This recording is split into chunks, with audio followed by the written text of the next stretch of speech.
Hi friends, welcome back to our channel Arunaina vlogs. ఈరోజు video ఏంటంటే వేయించుకున్న పల్లీలు ఉంటే చిటికెలో చట్నీని ఎలా ప్రిపేర్ చేయొచ్చో ఈ వీడియోలో చూసేయండి ఫ్రెండ్స్.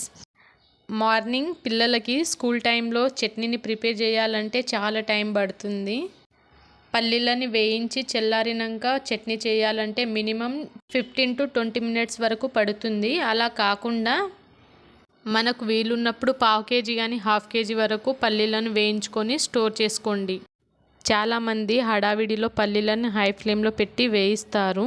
అలా వేయించడం వల్ల పల్లీలు అనేవి లోపల వరకు సరిగా వేగవు. దానివల్ల చట్నీ టేస్ట్ అనేది చేంజ్ అవుతుంది. అందుకనే మనకు టైం ఉన్నప్పుడు పల్లీలను వేయించుకొని పొట్టు తీసేసి ఒక బాక్స్లో స్టోర్ చేసుకోవాలి. ఇప్పుడు ఒక మిక్సీ జార్లో పొట్టు తీసుకున్న పల్లీలను వేసుకోవాలి. 4 to 5 పచ్చిమిర్చిలను వేసుకోవచ్చు మీ టేస్ట్కి సరిపడా. ఇప్పుడు ఇందులోకి కొన్ని వాటర్ పోసి 1 మినిట్ పాటు వదిలేయండి. 1 మినిట్ తర్వాత వాటర్ తీసేసి ఇందులోకి 2 స్పూన్స్ పెరుగును వేసి మెత్తగా మిక్సీ చేసుకోండి. ఇప్పుడు మీ టేస్ట్కి సరిపడా సాల్ట్ని కొన్ని వాటర్ని పోసి మిక్సీ చేసుకోండి. ఇంతేనండి, పైనుంచి పోపు వేసుకుంటే మన పల్లి చట్నీ రెడీ.